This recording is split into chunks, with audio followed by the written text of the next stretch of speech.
안녕하십니까. 화란 한정섭입니다. 날씨가 좀 추워졌습니다만 옛날 겨울에 비한다면 아무것도 아닌 것 같습니다. 그러나 유행병이 돌고 있기 때문에 우리 불자들은 열심히 기도하고 정진하기 때문에 좀 덜어는 것 같은데, 사람들 모여놓고 찬송가 부르고 이렇게 하는 데서는 걱정이 많은 것 같습니다. 우리들도 연말도 다치고 하기 때문에 미리미리 조심해서 끝까지 시종일관 우리 불자들에게라도 큰 장애가 없도록, 또 우리 동포도를 위해서도 같이 기도하고 정진하도록 하면은 좋겠습니다. 지금까지 여러 가지 이야기를 했습니다.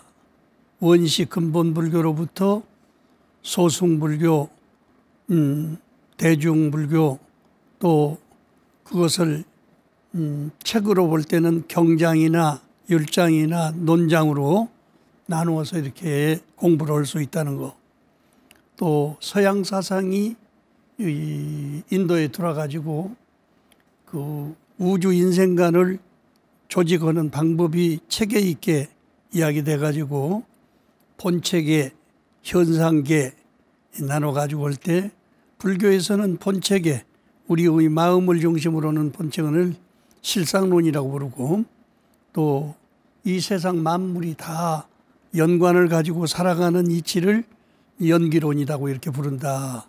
그래서 이제 대강 그런 말씀을 드렸고, 이렇게 우주 인생관을 불교에서 볼 때도 업에 의해서 신구이 삼업이 하는 행동을 따라서 모든 인과관계가 만들어진다 하는 것을 구체적으로 기록해 놓은 책이 구사론이라고 하는 책이 있습니다. 그래서 그 구사론에서는 이 세상 모든 사업은 업감연기론, 업의 감각에 의해서 서로 인연이 돼가지고 만들어지고 있다, 이런 이야기를 하는 것이고, 그 다음에 유식론이라고 하는 책에서는 우리 마음은 겉으로 보는 마음과 속으로 보는 마음이 다른데, 겉으로 보는 마음은 안이비설신의 그 육식이 중심이 돼가지고 우리 마음에 저장됐다가 그것이 이제 밖에서 활동을 하게 되면 이것을 아리아식 연기론이라고 이렇게 이야기를 합니다. 그것을 구체적으로 기록한 책은 유식론이라고 하는 책이 있어요. 요즘 말 같은 불교 심리학이지요. 그 다음에 불교 철학으로 이야기한다고 하면 우리가 평상시 이야기하는 마음은 진짜로 있느냐 없느냐, 있다면 어떻게 작용하고 없다 하면 어떻게 그것을 가상으로 꾸며가지고 설명을 하느냐, 이런 것을 아주 사실적으로 잘 기록을 해놓은 기신론이라고 하는 책이 있습니다. 거기서 가르친 것은 진여연기론이요. 우리의 진짜 마음은 절대로 어떤 경계에도 변치 않는다. 그러나 연을 만나면은 그냥 자기도 모르는 사이에 짝이 돼가지고 세상 모든 만물을 만들기도 하고, 법도 만들고, 그 세계 모두 이루어지는 건축도 만들고 하는 것을 하게 된다. 그 다음에 화엄경이라고 하는 책에서는 주로 이 세상에서는 마음법 하나가 중심이 돼가지고 천지 만물을 다 만들고 이끌어 나가고 있기 때문에 절대로 그것은 세세생생하더라도 변치 않는 원리를 가지고 있다.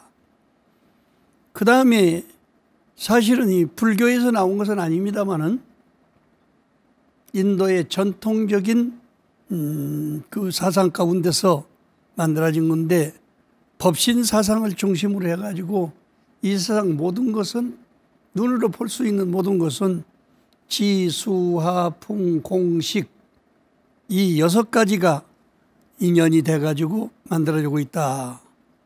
이것이 불교의 밀교 경전입니다.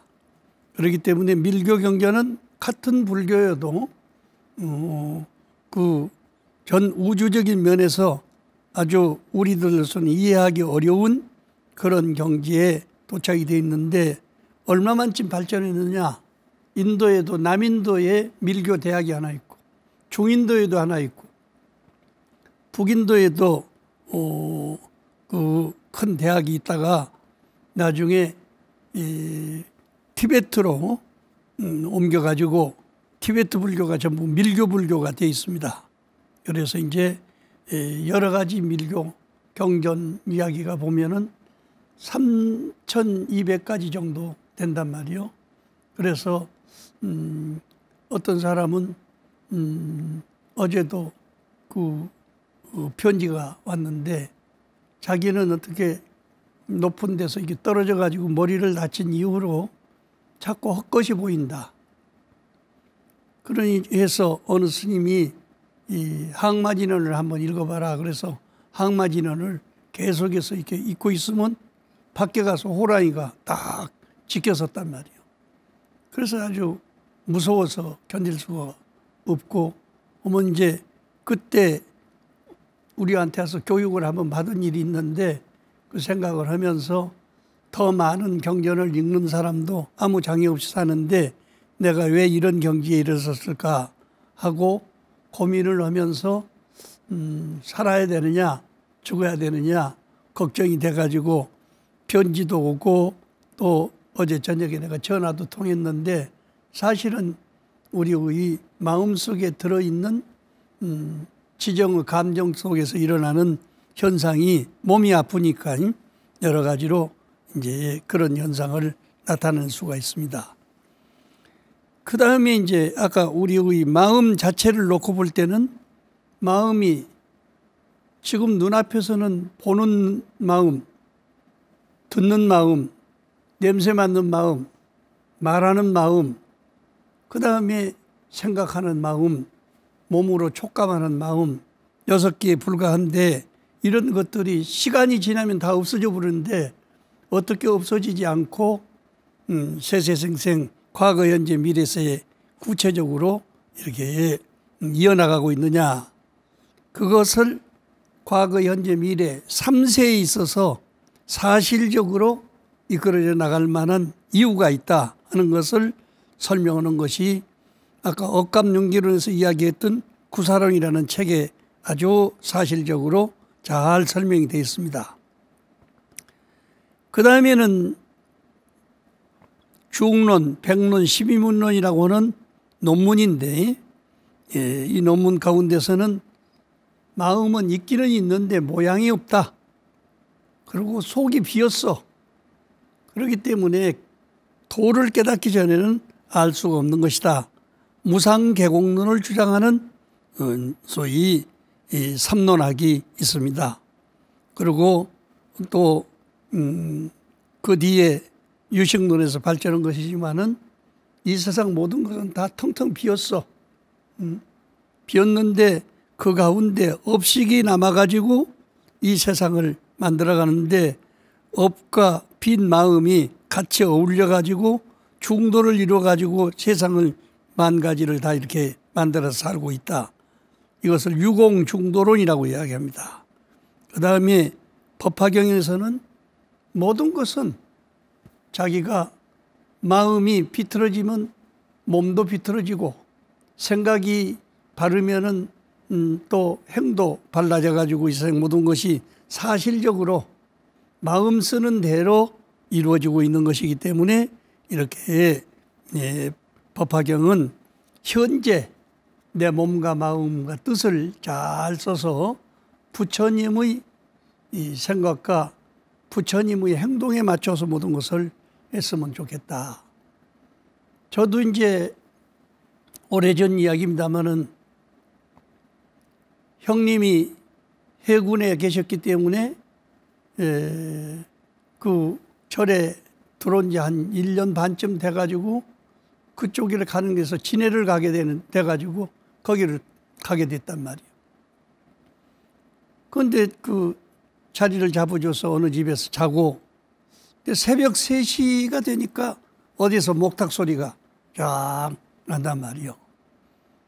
그래서 밖에 쫓아나가서 보니까 까만 장삼을 입으신 분이 머리는 안 깎고 그냥 목탁을 치면서 나무 묘범 연화경을 부르고 간단 말이에요. 그래서 이제 한 바퀴 도는데 뒤에 따라가서 한참 돌아서 그 스님 절까지 갔는데, 스님은 뭐 때문에 이렇게 하십니까? 우리나라가 제일 급한 것이 남북통일아니요? 남북통일이 전쟁이 일어나지 않고 잘 되기 위해서 나는 수년 전부터 이렇게 기도하고 있다. 내가 일본서 공부했거든. 그래서 일본 말로 묘랭고코라고 이렇게 부르는데 우리말로 묘범연화경이라고 부르면서 돌고 있다. 그래서 처음 그런 것은 처음 봤지만 처음 봤기 때문에 잘 잊혀지지가 않는 겁니다. 그런데 나중에 서울 와서 대학을 다니게 될 텐데 어떻게 옛날 서울대학교 있던 해화동 노타리를 가니까 역시 거기에서도 묘범연화경을 부르는 소리가 난단 말이에요. 그 들어가서 보니까 바로 그 스님이 거기다가 포교원을 만들어 가지고 이제 법화원을 만들어 가지고 열심히 기도하는데 그분 모습이 이법화 스님이라고 하시는 분인데 환하게 빛이 납니다. 이 사람들이 무슨 머리를 깎았든지 안 깎았든지 정진하는 모습이 아주 강하기 때문에 그분을 따라서 기도들을 하고 또 소원 성취를 해가지고 카피를 입는 사람도 있고 이렇게 해서 잘 했단 말이에요. 그런데 그분이 나한테 법화 삼부경이라는 책을 줬어요. 그래서 그 책을 가지고 이제 보니까 한문이 많아가지고 잘 이해가 안 되는 대목도 있는데 그걸 가지고 이제 그 옥편을 찾아가면서 한 2년 걸려가지고 번역을 했습니다. 번역을 해서 책을 법륜사라고 하는 책에서 그 서점에서 책을 내겠다고 그래서 내가 원고를 줬단 말이에요. 그 책이 나왔는데 어떤 스님이 지내가다가 보니까 딱 법화 정투 삼부경이 눈에 띈단 말이에요. 그래서 그걸 가지고 가서 이제 열심히 읽었는데 읽다가 보니까 몸에 병이 있다든지 얼굴이 어떻게 생겼다든지 그러면은 법화경 공부를 잘할 것 같으면 반드시 은혜를 입어가지고 가피력으로 고통을 벗어날 수 있다. 이분은 무엇이 문제였냐면 왼쪽 이게 얼굴에 가서 전부 하얀 백합이 핀 것처럼 돼 있어. 그래서 부끄러워가지고 문 밖에 잘 나가지를 않아요. 그래서 이제 그걸 다 읽고 난 뒤에 그 책에 그랬거든. 이 경전에 글자 한 끼를 쓴다든지 한 줄을 쓴다든지 책 한 권을 쓴다든지 이게 삼부경을 다 쓰고 이렇게 하면은 반드시 가피력이 있다. 그냥 하지 말고 정성을 들이려면 글자 한자 쓰고 절 한 자리 하고 글자 한자 쓰고 절 한 자리 하고 여러분 그 책을 보신 분은 있을 겁니다. 묘범연화경만 해도 6만 자가 넘기 때문에 그 절 한 자리 하고 글자 한자 쓰고 이렇게 했을 때 무량의경, 묘범연화경 거기다가 보현행경 이 세 가지 삼부경을 쓰면은 3년이 넘어 걸리는. 그래도 내 얼굴이 이래가지고는 내 창피스러워서 나가서 포교도 못 오고 설법도 못 온다 생각해서 열심히 3년 이상을 했습니다. 그런데 그것이 없어지는 것이 아니라 있는 장소에서 그 빛이 나기 시작하는 거예요. 광명이나 뭐 어느 스님이라고 내가 이야기하면 지금도 살아 계시기 때문에 누구든지 가서 보면은 알 수 있을 겁니다만은 이 아주 거대한 그 신체를 가지신 분인데 얼굴에 가서 이쪽에 가서 이렇게 이 백합이 편 것처럼 해가지고 아주 처음 보는 사람은 좀 무서울 정도로 이렇게 돼 있는데 거기서 광명이 이렇게 나요. 빛이 나. 그래서 지금 신도들이 원래는 저 신촌에서 있습니다만 지금은 여기 이 청량리 옆으로 오셔가지고 5층 빌딩에다가 해서 그 불사를 하고 수천 명이 같이 기도를 드리고 이렇게 합니다.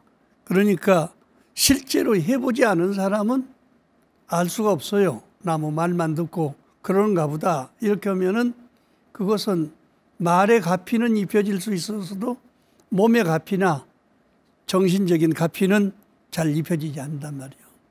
이런 점이 있기 때문에 이제 이런 제법 실상을 이야기한 법화경이라든지 유공중도론을 이야기한 유식론이라든지 무상계공론을 이야기한 12문론이라든지 또 삼세실이론을 이야기한 구사론이라든지 이렇게 해서 전부 다 해봤자 8만 대장경 가운데서 골자만 찧어놓은 것이기 때문에 책으로 말할 것 같으면 12권에 불과합니다. 이걸 가지고 아주 정성껏 공부를 해가지고 삼장법사가 된 사람도 있고 이렇게 이제 능통하게 돼 있는데 특히 화엄경 같은 것은 책이 80권이나 되기 때문에 엄청난 그런 양이거든요. 그래서 누가 그거 다 읽기도 어렵고 이렇게 하기 때문에 그 제목만 대방강물 화엄경 아까 묘법연화경 이렇게 부르듯이 제목만 읽고 혜택을 보신 분들이 있단 말이에요. 여러분들이 장차 홍콩에 가면은 황대선사라고는 큰 절이 있습니다. 정월달 같은 데 가면은 엄청나게 법당에 사람이 들어가지 못하죠. 밖에 나와서 마당에서 그냥 밤을 새고 기도하시는 분들이 많이 계시는데 그 절이 어떻게 생겼느냐. 옛날 홍콩이 중국하고 이렇게 그 합해져 있을 때 전쟁이 일어나니까 따로 떨어지게 됐단 말이에요. 그래서 광동성에 살고 있는 한 부자 어르신이 이 집에 있는 모든 물건을 가지고 올 수 없고 함부로 배도 태워주지 않기 때문에 어쨌든 집안에 중요한 물품 하나만 한 짐 짊어지고 배를 타고 건너왔어. 그래서 금이나 은이나 좀 보물은 좀 가지고 왔지만은 이것을 객지에서 어떻게 할고 하고 이제 한 바퀴 돌아보는 거예요. 홍콩 시내를 한 바퀴 돌아보는데 어느 산 모퉁이를 이렇게 돌아가니까 한 80이 넘으신 할머니가 머리가 허해가지고 앞에다가 조그마한 그 석작을 놓고 요것만 사는 사람은 부자로 잘 산다 그러더라는 거예요. 그런데 자기가 가지고 있는 짊어지고 온 그 금은 보석만 헐씩 못하는 거예요. 양으로 볼 때는. 그런데 자꾸 소리를 외치는 거예요. 이것을 사는 사람은 아주 영원히 이름이 없어지지 않고 또 부자로 잘 살 수 있다. 이렇게 하니까 이제 다른 데 가서 한 바퀴 돌고 또 와서 들으면 역시 그렇게 이야기를 하고 3일을 왔다 갔다 했어. 3일을 왔다 갔다. 그거 하면서 생각을 해. 저것이 무엇이 들었기 때문에 부자로 잘 산다고 하느냐. 전체가 금덩어리라고 해도 내가 짊어지고 다니는 것만 못한데. 그래서 의심나서 물었어요. 이것이 무엇입니까? 나는 아무것도 피라 나서 가진 것이 없는데 내가 짊어진 이 금은 쪼가리 조금밖에 없는데 이거하고 바꾼다 하면은 당신이 억울하지 않겠어요? 억울하고 안 억울하고 내가 당할 일이고 당신이 사고 안 사는 것도 당신한테 달렸어. 알아서 하십시오. 그렇게 해서 할 수 없이 그냥 짐을 풀어가지고 통째로 주고 여기서 이제 그 앞에 놓은 것을 들고 왔는데 들어보니까 카푸너단 말이에요. 뭐 종이 한 장 든 것도 똑같아요. 다 금종어리라도 해도 이거 시원치 않은데 이거 가지고 또 속은 거 아니냐 이래가지고 그걸 들고 돌아서니까 할머니가 하는 말이 이거 다른 사람들이 보면 안 되거든요. 그러니까 당신 몫이로서 이 몫을 그대로 가지려면 요 뒷산에 올라가면 큰 바위가 있어. 바위 위에 앉아가지고 하나씩 하나씩 풀어보십시오. 그래서 올라가가지고 풀어보니까 보재기 하나 풀면 보재기가 하나고 보재기 하나 풀면 보재기가 하나요. 9번을 묶었단 말이에요.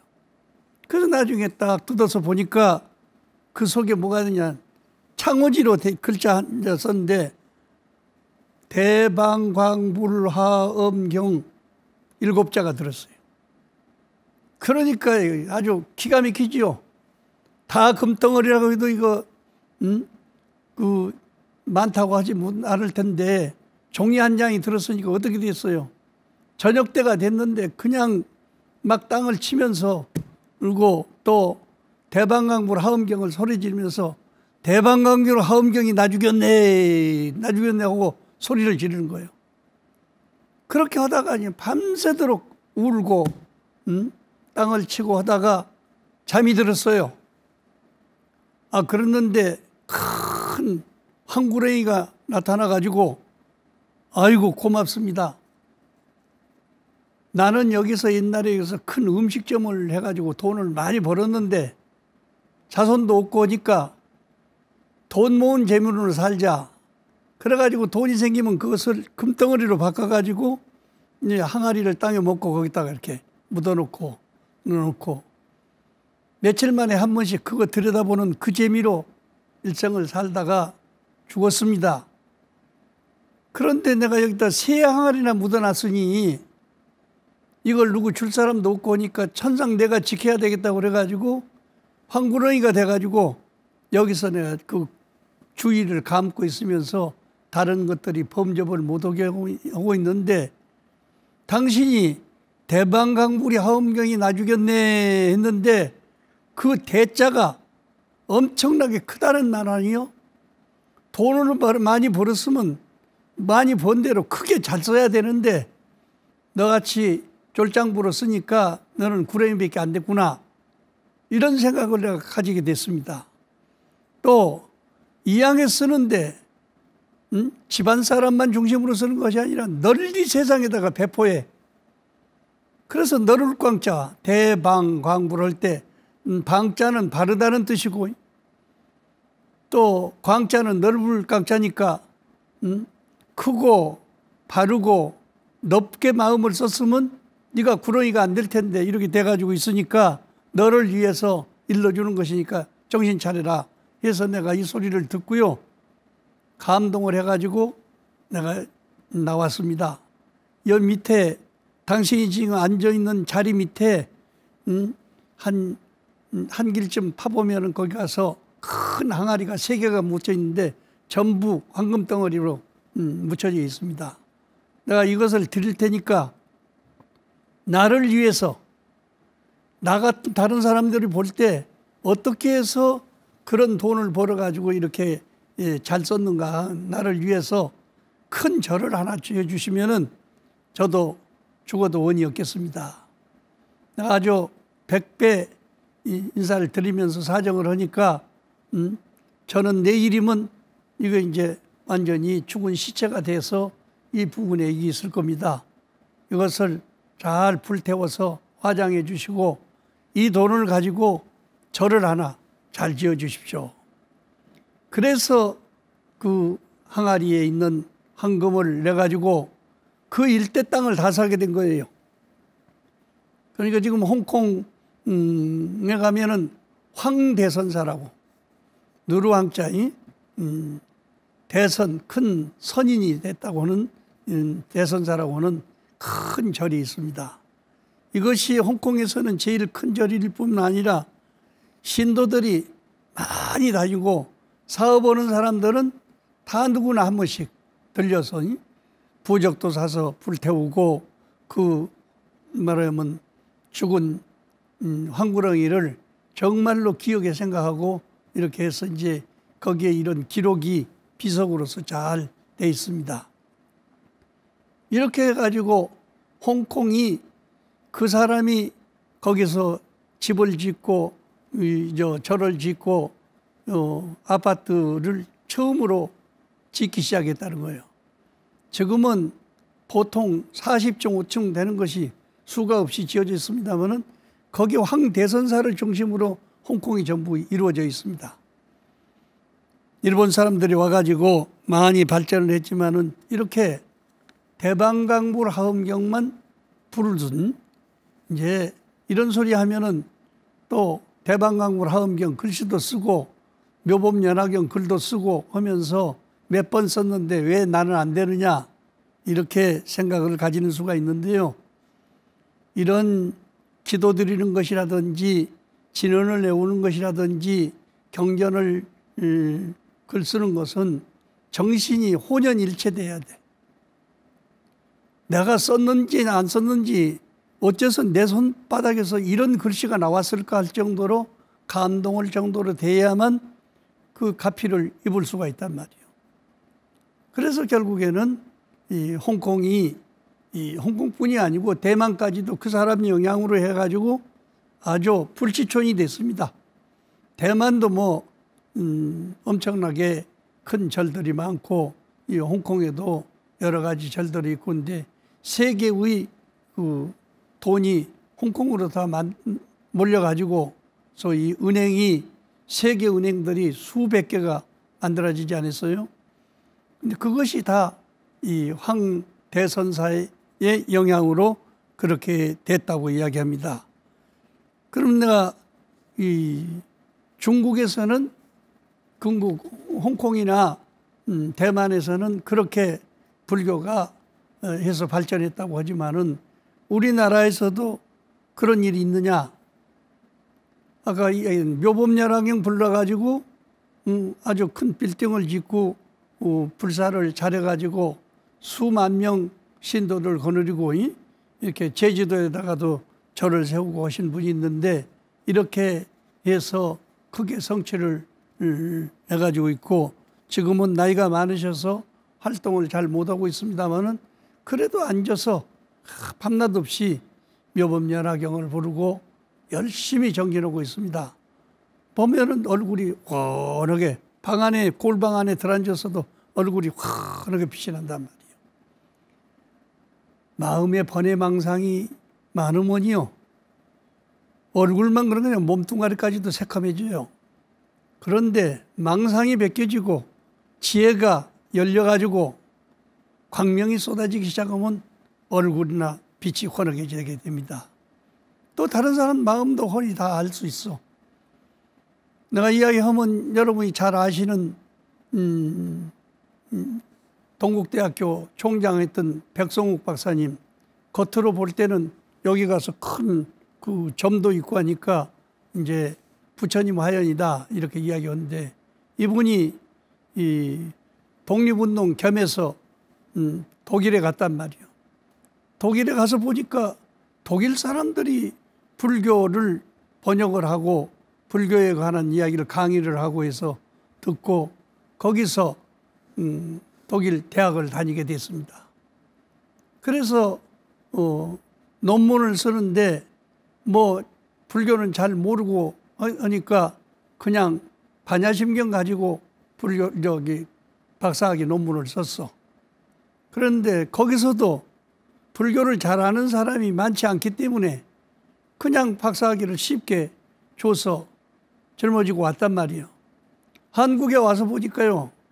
여기 동국대학교 전신이 해화전문인데 해화전문에서 강의를 하라. 그런데 강의를 현재 하고 있는 큰 스님들에 비한다면 자기는 이거 도저히 그 실력 가지고서는 할 수가 없단 말이에요.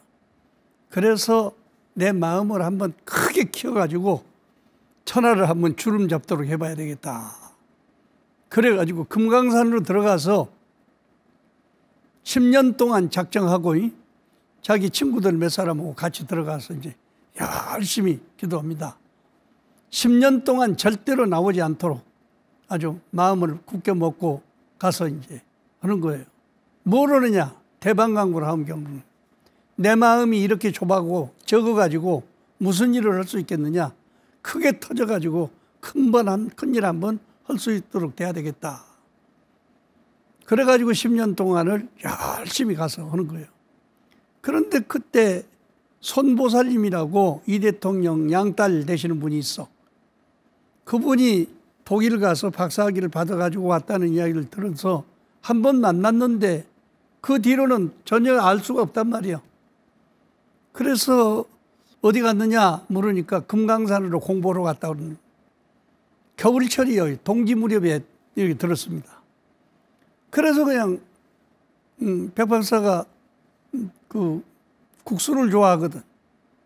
그래서 국수를 한 석작을 해가지고 머리에 이고 그냥 가는 거예요. 그런데 금강산에 가니까 눈이 많이 쏟아진단 말이죠. 그래서 그냥 미끄러지면서 고생을 하면서 가는데 백 박사가 옆에 있는 친구들하고 같이 대방강불 함경을 부르다가 야야 저 삼거리 빨리 나가라고 그런단 말이에요. 아니 눈 오는데 삼거리를 뭐로 가느냐. 가보면 알아. 빨리 가봐. 그래서 지게 짊어지고 두 사람이 갔어요. 보니까 한 여자가 석작을 머리에 이고 미끄러지면서 아주 땀을 흘리고 오고 있단 말이에요. 그래서 거기 이제 짊어지고 옵니다. 그런데 그때 시간이 딱 4시가 돼서니 11시쯤 되니까 공양주가 그 무엇으로 오늘 맞이를 지어야 되는데 무엇으로 지을까요? 그러니까 조금 있어. 솥에다가 물 붓고 그냥 끓여라. 그랬는데 11시 반쯤 되니까 딱 지게에다 짊어지고 왔는데 끓여보니까 국수란 말이에요. 그래서 그냥 삶아가지고 부처님한테 공양도 잘하고 있는 대중들도 국수 공양을 잘하고 말도 못하게 환희 심해서 지내게 됐어. 그러니까 이제 옆에 사람들도 백 박사님이 대방강불 하엄경 하더니 정말로 마음이 커지고 넓어지고 발라지고 이렇게 해서 모든 것을 알게 된 것이다. 이렇게 해서 아주 더 존경하게 됐어요. 그런데 서울에서 오신 분은 이 광경을 보고 물을 것도 없어. 내가 어떻게 국수를 해가지고 머리에 이고 오는데 그걸 내가 가르쳐주지도 않았는데 전화도 없고 오는데 어떻게 알았느냐. 또 가지고 와서 삶아가지고 부처님한테 공양을 올리게 됐는데 이것 또한 알 수 없는 일이요. 그래서 속으로만 생각을 나 백 박사가 도통했구나 이렇게 생각하고 며칠 쉬었다가 서울로 올라왔습니다. 그래서 이제 이 대통령님한테 가서 인사를 드리니까 아니 금강산에 갔다 왔다니 무슨 좋은 일이 있습니까? 그러니까 이 이야기를 했단 말이에요. 그 젊은 사람이 도통했는데 데려오라고. 데려오라고니 지금 당장 사람을 보낸다 하더라도 절대로 올 사람이 아닙니다. 사람을 보냈어. 그런데 내가 10년 마치기 전에는 절대로 오지 않는다. 그래가지고 결국에는 10년을 마치고 와서 이 대통령이 딱 보니까 얼굴에서 막 여기 이마에서 광명이 확 쏟아지거든. 어떻게 이 나라가 앞으로 어떻게 되겠느냐. 6.25 전까지는 아주 편안한 나라였어. 그런데 앞으로 석 달 있으면요 전쟁이 일어나겠습니다. 이 대통령이 놀려가지고 무슨 전쟁이 일어나. 이렇게 편안한 나라 속에서 그런 소리 하지, 헛소리 하지 말라고. 그렇게 해서 이제 헤어지고 만약에 그 일이 잘 풀리면은 내무부 장관 하도록 하라고 이렇게 일르고 해서 보내서 집도 하나 사주고 해서 이제 하숙하던 집을 이제 정상 집으로 이사 가가지고 살면서 도반들 같이 데리고 이렇게 살았습니다. 그랬는데 아니나 다를까 2달이 못 가가지고 6.25 사병이 났어. 그러니까 이 대통령이 놀래가지고 아이고 큰일 났구나. 백 박사님 한번 오라 그래라. 그 불러다가 자네 말처럼 전쟁이 났는데 어디로 피난 가야 될고? 그러니까 팔금산으로 가야 됩니다. 팔금산이 어디요? 8팔자 밑에다가 3금자를 했으니까 팔금 아닙니까? 그것이 바로 부산입니다. 부산으로 이사 가면 죽지 않고 살아올 수 있습니다. 그래가지고 부산으로 모시게 되고 본인은 그 옛날에 있은 고려 대장경을 전부 싸가지고 대전에다 갖다 숨겨놓고 부산 가서 있다가 올라왔습니다. 그러나 우선 처음에 이야기했을 때 대통령이 그대로 말을 듣지 않으니까 말해봤자 소용없다 이렇게 생각하고 저는 장관 그만하겠습니다. 내가 복이 없어서 이렇게 전쟁이 난 거 아닙니까? 그러니까 그럼 뭐 하려고? 천상 후배들을 기르는 학교 사업을 해야지요. 땅이 어디 있어? 안암동에 개운사라고 하는 절에다가 불교 전문학교가 돼 있는데 그것 가지고는 안 되는데 내가 이 남산을 한 바퀴 돌아보니까 전부 6.25 때 죽은 시체들이 말이에요. 해골이 바가지 돼가지고 있으니까 저를 그걸 주면은 싹 밀어버리고 학교를 하나 지어가지고 그래서 후배들을 기르겠습니다. 그러라고 그러면 뭐 지금은 주인이 이 국립공원이니까 걱정 없으니까 그쪽 한쪽을 쓰라고. 그래가지고 동국대학교가 남산에 가서 들어서게 된 겁니다. 이거 어서 돈이 줘가지고 온 것이 아니요. 특히 그 석조관이라고 하는 그 강당을 교실을 지을 때는 손보살님이라고 하시는 분 그때 금강산에 가셨던 그 보살님이 돈을 내가지고 돌로 아주 영구적으로 3층으로 잘 지었죠. 이렇게 해서 이제 학교가 잘 되니까 그때 옆에서 봤던 사람이 임영신 씨요. 임영신 씨도 그때 장관했는데 이 대통령한테 가가지고 나도 여자로서 지금 살 만큼 살았는데요. 어디 가서 교육사업이라도 그렇게 자리 하나 주십시오. 어디가 있는가? 천상 여기 남산에다가도 그 학교를 지었는데 저 공동묘지라도 주면은 내가 학교 하나 짓겠습니다. 그래서 공동묘지 옆에 묘지가 좀 적은 자리를 준 것이 중앙대학교입니다. 그게 임영신 씨가 지은 거란 말이죠. 이와 같이 부처님의 경전은 제목만 가지고도 신통을 부리고 또 그 내용을 중심으로 해가지고 깨달음을 얻어서 몸에 변신도 생기고 멀쩡한 생활 가운데서 광명도 일어나가지고 사람들을 감동시키고 하는 경우가 있습니다. 이것이 제법 실상론이요. 마음이 사실적으로 부처가 되면 몸도 따라서 부처가 됐어. 모든 중생들을 제도할 수 있는 그런 훌륭한 그 선생님이 됩니다. 저는 이제 동국대학교 이사장이었던 기산 큰 스님 시봉으로 있었기 때문에 그 이사장님 방 바로 옆이 백박사님 방이에요. 그러면 어른들한테 심부름 갈 때 뭐 좀 갖다 주고 오느라 뭐 좀 갖다 주고 오느라 하면 인사 가면은 책도 주고 돈도 주고 이렇게 하면 갖다가 드리고 해가지고 그래서 김포강 박사님이라든지 권상로 박사님이라든지 아주 그 옛날 대학자들을 여러분을 알게 돼가지고 지금까지도 그 영향으로 그분들처럼 오직 그냥 책이나 보고 회양을 하는 그런 마음의 자세를 가지고 있습니다. 이와 같이 불교는 연기법으로 본다든지 좋은 인연을 만나면 좋게 살고 나쁜 인연을 만나면 나쁘게 살게 돼 있는데 그것이 무슨 하느님이 따로 주고 귀신이 따로 그렇게 준 것이 아니라 자기가 지은 대로 받게 된다고 말이에요. 그 모든 것은 사실은 실상 자기 마음을 잘 쓰느냐 못 쓰느냐에 달려있기 때문에 실상론의 이치를 깨달는다면 누구든지 해탈자제할 수 있는 것인데 만일 그렇게 되려면 어떻게 해야 되겠어요? 아까 이야기했던 구사론이라든지 유식론이라든지 기신론이라든지 화엄경이라든지 육대연기를 이야기한 밀교라든지 또 삼론이라든지 이렇게 법화경이라든지 이런 경전들을 자기 인연 따라서 읽으면서 뜻도 바로 알고 안팎이 다 터지도록 정진을 열심히 하면은 될 수가 있습니다. 딴 생각하고 하면은 딴 귀신이 들려와요.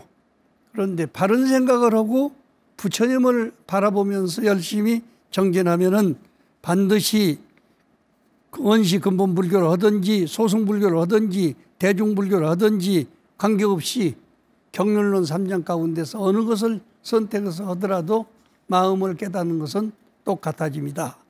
그래서 저는 어떤 사람이 책을 많이 봤다 어쨌다 또 무슨 점을 잘 본다 한다 그 사람대로서의 특징이 있겠지만은 남의 말만 듣고 흉내내는 불교를 해서는 안 된다 이렇게 생각됩니다. 스스로 자기 마음이 바른지 그른지를 똑바로 알아가지고 바르게 불교를 하면은 누구든지 정법을 실천할 수 있는 훌륭한 포교사가 될 수 있다고 생각합니다. 감사합니다.